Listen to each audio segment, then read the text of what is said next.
I used to believe in forever. I used to believe that love, real love, was unbreakable. That's what Mark and I had, at least that's what I thought. My name is Caroline Reynolds, and for most of my life, I thought I had everything figured out. I wasn't some hopeless romantic. I knew marriage took work, but I believed in the life Mark and I had built. I believed in him. Before we dive into the story, I have a quick favor to ask. Drop a comment below and let me know where you're watching from. I love seeing how far our stories reach. And if this is your first time here, don't forget to hit that subscribe button. We drop new videos every single day. Now let's get back to the story. We met when I was 20, got married at 22. We built a life together, brick by brick, moment by moment. I worked as a nurse, he had a steady job in finance, and we lived in a modest home with our two beautiful children, Ethan and Lily. They were just babies then, 7 and 4, all chubby cheeks and sleepy cuddles. Mark was a good father. He played with the kids, read them bedtime stories, brought me coffee in bed. He wasn't perfect. He forgot anniversaries, left socks all over the house, and had this annoying habit of tapping his fork against his plate when he ate. But he was mine, and I was his. We had plans. We talked about upgrading to a bigger house, maybe one with a backyard. We wanted to take the kids to Disney World. We were even thinking about having one more baby. Life wasn't perfect, but it was ours. Then one night, it wasn't. I remember everything about that night. Mark had come home late. It wasn't unusual, his job kept him busy, but something felt off. He barely spoke, barely looked at me. I asked if everything was okay. He kissed me on the forehead and told me he was just tired. I woke up in the middle of the night, reaching for him. The bed was cold. I called his phone straight to voicemail. I checked the bathroom, empty. The living room, empty. His car was gone. At first, I wasn't worried. Maybe he couldn't sleep and went for a drive. Maybe he needed air. But as the hours ticked by, panic set in.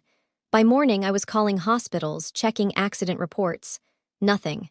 I filed a missing person report. The police took it, but I could tell they weren't alarmed. Grown men leave sometimes, they said. Maybe he needed space. Maybe he'd be back in a day or two. But I knew Mark, he wouldn't do this. He wouldn't leave me, he wouldn't leave our kids. Days turned into weeks. The police hit dead ends, no credit card transactions, no security footage, no sign of him anywhere. I started searching myself.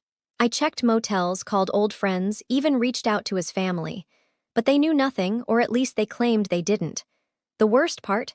Telling Ethan and Lily. Ethan, being 7, asked 1,000 questions I couldn't answer. Where's Daddy? Did he get lost? Is he coming back? Lily, too young to understand, just cried at night, calling for him. And I had nothing to give them, no answers, no comfort, just an empty space where their father used to be. Bills started piling up. Mark had been the primary earner, and without his income, everything fell apart fast. I picked up extra shifts at the hospital, working myself to exhaustion just to keep food on the table. There were days I barely slept, nights I cried myself sick, mornings I had to force a smile so my kids wouldn't see me breaking. The worst moments were the false alarms, the times I swore I saw him in a crowd, the times I thought I heard his voice in the grocery store, the nights I dreamed of him coming home only to wake up to silence. People started moving on, the police stopped calling. Friends stopped asking. Life went on for everyone except me. I tried to believe he was dead. It was easier than believing he had left us. But no body, no proof, just endless, aching uncertainty. For 5 years, I lived in limbo. Time didn't heal, it just numbed. I stopped looking for him. I stopped hoping. I focused on my kids. I made peace with the fact that I would never get answers. But then I did. And what I found shattered me more than his disappearance ever could. It happened on an ordinary day, just another exhausting shift at the hospital, another evening of making dinner while helping Ethan with homework and trying to get Lily to eat her vegetables. Then my phone buzzed. It was a message from my friend Clara. "Caroline, I think I found something. Call me now." I frowned. Clara had been one of the few people who stuck by me after Mark disappeared, but we hadn't talked about him in a long time. My heart clenched as I hit call. She picked up immediately. "I wasn't sure if I should tell you this, but I was scrolling through Facebook and I saw something. I don't know how to say it, but..." She hesitated. "I think I found Mark." I felt like I'd been electrocuted. "What?" "I don't know for sure, but look." A link popped up in our chat. My hands were shaking as I clicked. The page loaded and there he was, smiling, alive, happy. My vision blurred. It was Mark, there was no doubt. Older, a little heavier, but the same dimple in his cheek, the same eyes, the same man I'd cried over for 5 years. He was standing beside a woman, pretty, polished, the type who probably had a housekeeper and a yoga instructor. In her arms, she held a baby. Mark had a new wife, a new child, a new life, like we never existed. The first wave of emotions nearly knocked me over. Shock, horror, disbelief. Then came the rage, the soul-deep, gut-twisting fury that made my hands tremble and my vision go red. For 5 years, I had mourned this man. I had searched, cried, broken myself trying to understand what had happened. I had worked myself to the bone, raised our children alone, scraped together every dime just to keep us from drowning. And he had been here, living, thriving, creating a whole new family while pretending we were dead. I wanted to scream. I wanted to break something. I wanted to grab my phone and call him, demand an explanation, no, an apology. But I didn't, not yet, because I needed answers first. That night, after I tucked the kids into bed, I went into full detective mode. I scoured through every post, every tag, every comment on his profile. It wasn't under Mark Reynolds anymore. He had a new name, David Carson. I searched that name and found more: business records, a mortgage on a house in another state. He had legally erased Mark Reynolds like he had never existed. I went further back, combing through bank statements, credit reports, anything I could find. And then it hit me. Mark had been planning this for years. 6 months before he disappeared, he started withdrawing small amounts of money from our joint account, nothing big enough to notice at the time, but over months it added up to thousands. Then, 2 weeks before he vanished, he had opened a new account in a different state and transferred everything. He never vanished. He walked away, and worst of all, he did it deliberately. This wasn't a breakdown. This wasn't an accident. Mark had abandoned us on purpose. I didn't sleep that night. I kept digging, trying to understand. The woman he had married, her name was Julia Whitmore, and she wasn't just anyone. She came from money, old money, family wealth. The kind of woman who didn't need to check price tags. I clicked through their photos, romantic vacations, elegant dinner parties, a nursery filled with expensive furniture. Mark had landed himself a golden ticket. He had gone from struggling middle-class dad to a well-off businessman with a rich wife and a brand-new baby. And she had no idea. She didn't know about me, about Ethan, about Lily. She didn't know that the man sleeping next to her at night was a fraud. I clenched my fists so hard my nails dug into my palms. I could have screamed. I could have sent her a message right then and there, told her everything.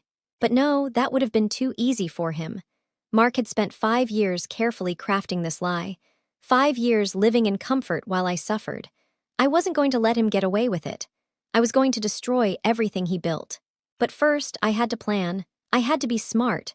Because I wasn't just going to confront him, I was going to make him pay.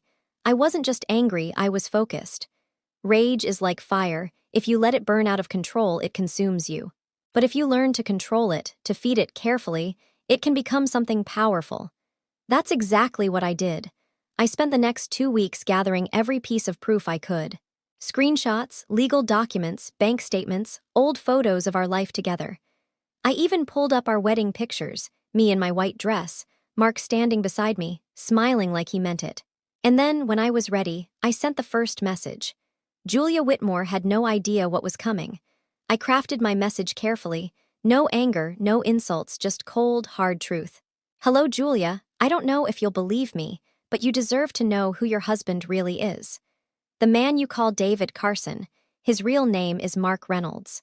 5 years ago, he disappeared, leaving behind a wife and 2 children. We thought he was dead, but he wasn't. He just walked away and started a new life with you. I have proof if you're willing to see it. I'll send everything. I stared at the message before pressing send. Would she even believe me? It only took 10 minutes for my phone to vibrate. You're lying. This is ridiculous. I expected that. So I responded with the first batch of evidence. Our marriage certificate, old photos, his driver's license before the name change. Then I waited.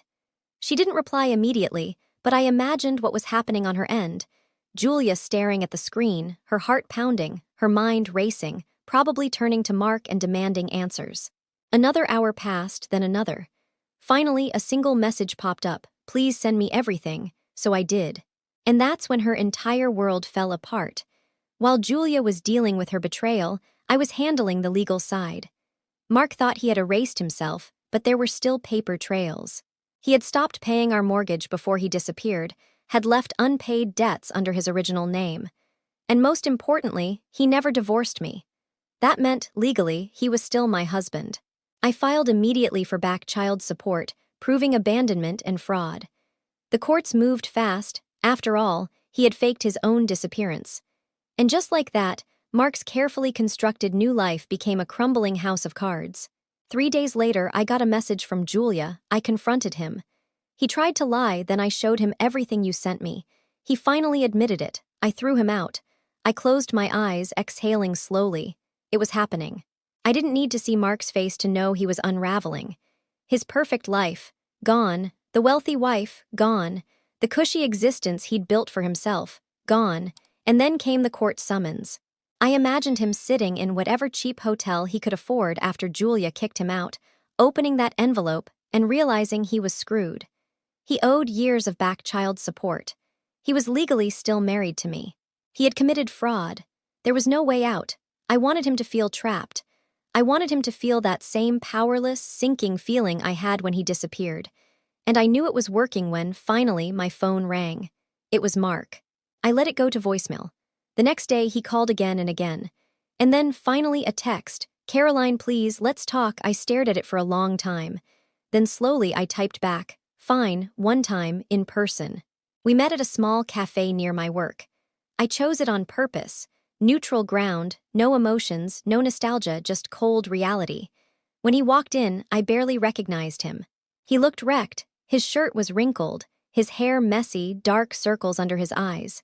He wasn't the polished, put-together man from Julia's social media posts. He looked like a man who had lost everything. And he had. He sat down across from me, eyes searching mine, trying to find some shred of the woman who used to love him. I gave him nothing. "Caroline," his voice cracked. "Please, I know I messed up. I was in a dark place. I didn't know what else to do." I laughed, actually laughed. Dark, cold, empty. "You didn't know what else to do," I repeated. "So you just walked away, left me and your kids to fend for ourselves. Created an entirely new life and pretended we never existed." He ran a hand through his hair. I was scared. I wasn't happy. I thought." I leaned forward, cutting him off. "You thought what, Mark? That we would just disappear the way you did." He flinched. "I never stopped thinking about you and the kids," he said weakly. I tilted my head. "Really? Because while I was working double shifts to keep a roof over our heads, you were taking luxury vacations with Julia." He opened his mouth, but I wasn't done. "You didn't just abandon us, Mark. You erased us. You changed your name. You pretended we never existed. You let your own children believe you were dead." Silence hung in the air. Then he began to cry. I watched, feeling utterly empty. I watched, feeling nothing. There was a time when his tears would have destroyed me, when I would have softened, given him the benefit of the doubt. Not anymore. He reached for my hand. "Caroline, please, I have nothing left. I pulled my hand away, standing up. "You need," I repeated, shaking my head. "You don't get to need me, Mark, not anymore." I grabbed my bag, looking down at the broken man in front of me. "My kids. They don't need you either." And then, without another word, I walked away. Mark lost everything. The courts forced him to pay every penny he owed in back child support. He tried to fight it, but there was no escape. Julia. She wanted nothing to do with him after the divorce. She moved on fast. And me. For the first time in 5 years, I felt free. There was no more wondering, no more what-ifs. Just me, my kids, and a future he could never touch again. Life is good now, better than it's been in a long time. Ethan is thriving in school. Lily is learning how to ride a bike. And me, I'm finally living again.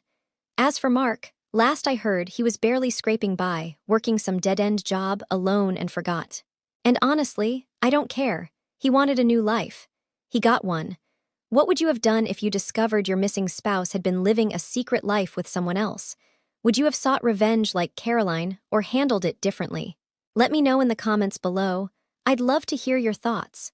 If you enjoyed this story, make sure to hit that like button. And don't forget to share this video and subscribe if you haven't already. We've got more incredible revenge stories coming your way.